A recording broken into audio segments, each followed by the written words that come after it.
Austin Dillon dumped Bubba Wallace in the Nascar Clash.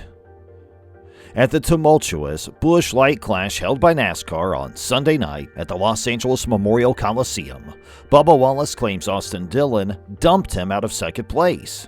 So what exactly happened? Let's check it out. Hello NASCAR fam, welcome back to NASCAR Live. But before we begin, subscribe to our channel and hit the like button. And let's begin.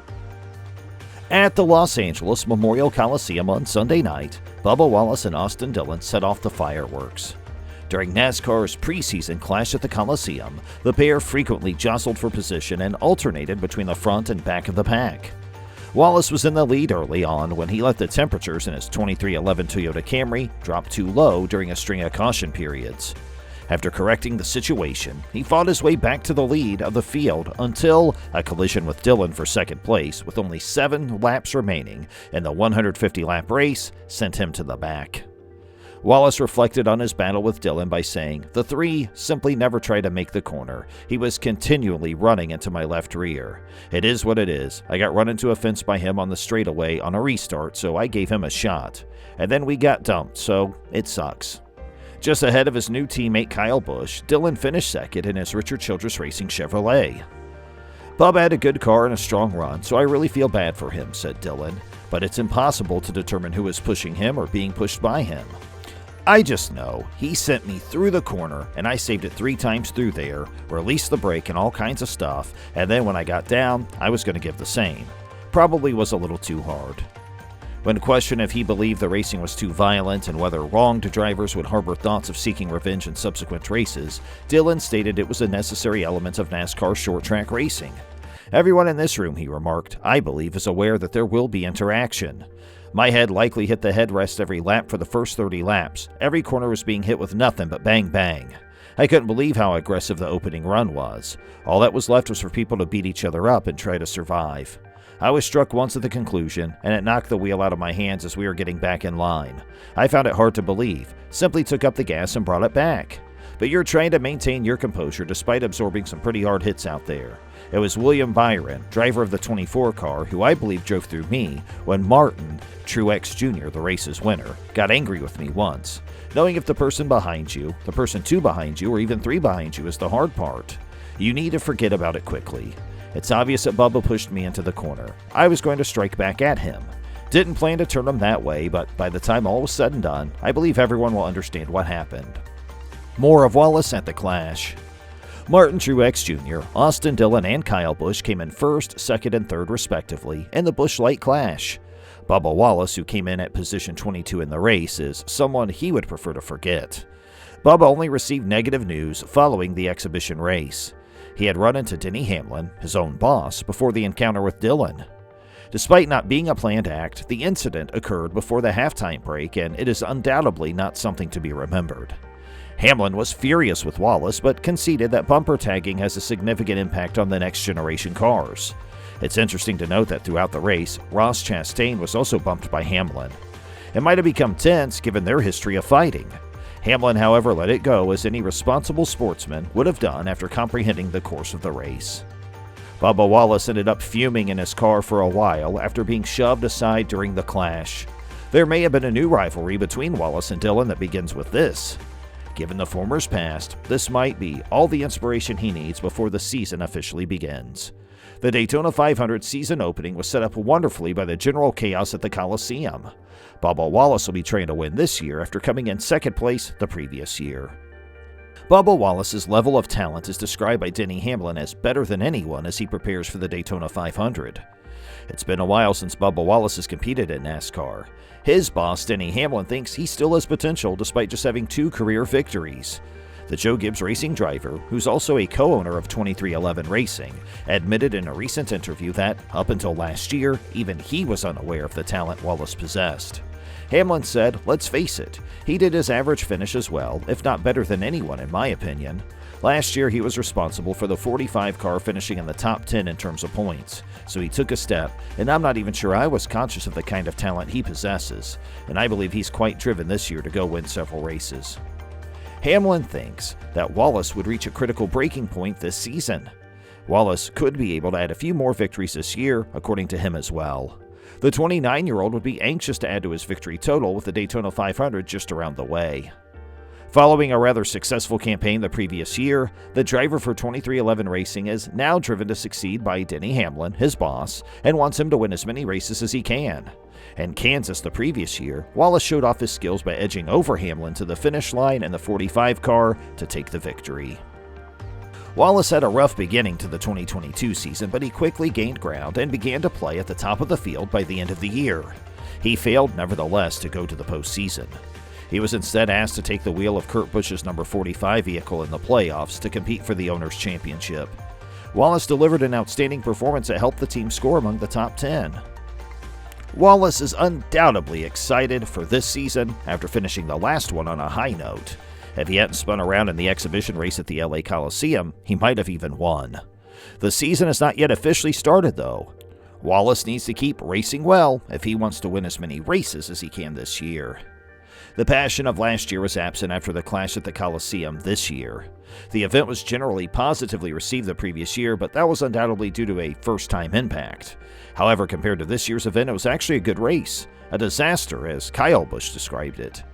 Busch criticized what he saw from his colleagues as a driver following the clash in a statement. With everyone basically plowing into each other with disrespect, I'd call it a disaster. The two-time Cup champion noted that he wasn't letting everything kind of work its way out because the race was taking place on a quarter-mile track in close quarters. It appears that Busch wasn't the only one to criticize the competition, though. Bubba Wallace's spotter, Freddie Kraft, also criticized the crash and the drivers for the racing spectacle they put on in the revered arena. In a recent episode of the Door Bumper Clear podcast, Freddie Kraft spoke in depth about Busch's remarks during the Clash race, which included 16 cautions as opposed to just 5 last year. It was kill or be killed.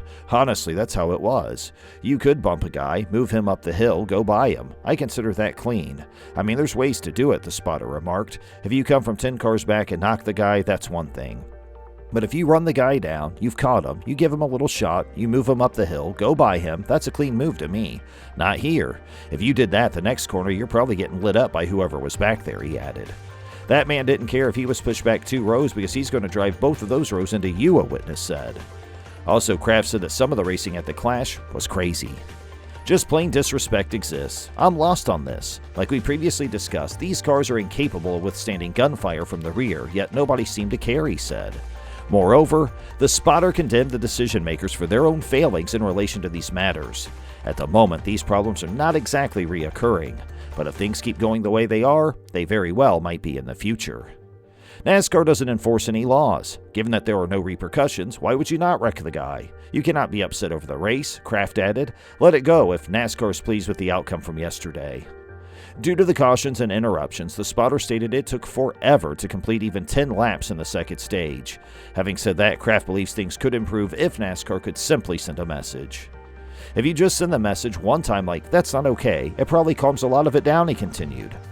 Meanwhile, for 5 races this season, Kyle Busch returns to NASCAR's Xfinity Series. Kyle Busch is the most recent driver to unretire from competition. The 2-time NASCAR Cup champion who retired from the NASCAR Xfinity Series following the 2021 season said on Friday he'll make a comeback to that series this year.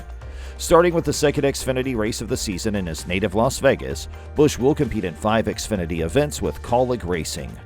In the Xfinity Series, Busch owns the record with 102 victories overall as of 2021. After hitting the 100-win mark, which he reached in June of that year, the 2009 Xfinity Series winner, who had already declared that he would retire from the competition, announced his retirement then. He had committed to competing in a total of 5 Xfinity Series events, so the final 2 victories occurred during that same season. He went on to win in each of the 5 Xfinity events that he competed in that season. Busch stated in a news release, "I'm looking forward to having some fun in the Xfinity Series again. What Matt Kaulig and Chris Rice have accomplished at Kaulig Racing in just a few short years is incredible, and with the team's partnership with Richard Childress Racing, this made for a simple decision to be back competing in a series that I've had success in over the years." Starting in 2017, when drivers were permitted to race 10 times in the Xfinity and Truck Series, NASCAR started limiting drivers with more than 3 years of Cup experience to a certain number of events. The next year, the limit was lowered to 7 races, and finally to 5 in 2020. Additionally, these drivers are prohibited from participating in each series special events, such as the Triple Truck Challenge and the Dash, plus 2.5% for cash in Xfinity, as well as the regular season finale and playoffs for each series. Following Vegas, Busch will also participate at Phoenix Raceway, Charlotte Motor Speedway, Watkins Glen International, and Darlington Raceway, and the number 10 Chevrolet of Kaulig Racing. Partner announcements will be made later according to the team. Chris Rice, the CEO of Kaulig Racing, praised Kyle Busch as a genuine competitor and one of the greatest and most successful NASCAR drivers in history. We are thrilled to have a former Cup and Xfinity Series champion contribute his expertise to our team. There's no question in our minds that Kyle will contribute to the expansion and success of our Xfinity program this year. And that just about wraps up today's video. We sincerely hope you enjoyed our video. If you did, please like our video and make sure you share it with all your family and friends and fellow racing fans who are in your inner circle. So, let us know in the comments below, what are your thoughts on the subjects we tackled in today's video here on NASCAR Live? Did you watch the Coliseum's Clash race? Did you think that it got out of hand? The situation with Austin Dillon and Bubba Wallace, could you believe there were actually 16 cautions in this race compared to only 5 last year? Did you find it hard to get through the race, or did you find all the wrecks exciting? Again, let us know in the comments below, and we also want to know your thoughts on Kyle Busch. Is he going to be a championship contender this year in his new team at RCR Racing, and what do you think about him doing some more Xfinity racing even after his retirement back in 2021? Hey, we covered a lot of great material today, and that's what we always do, so make sure you stay tuned with us. Do not forget to subscribe to our YouTube channel. All you gotta do is press that bell icon, and you will be automatically notified every time we have a new update for you. Thanks again for spending time with us today, and we'll look forward to catching up with you at the racetrack again soon. Have the best day, and thank you for watching.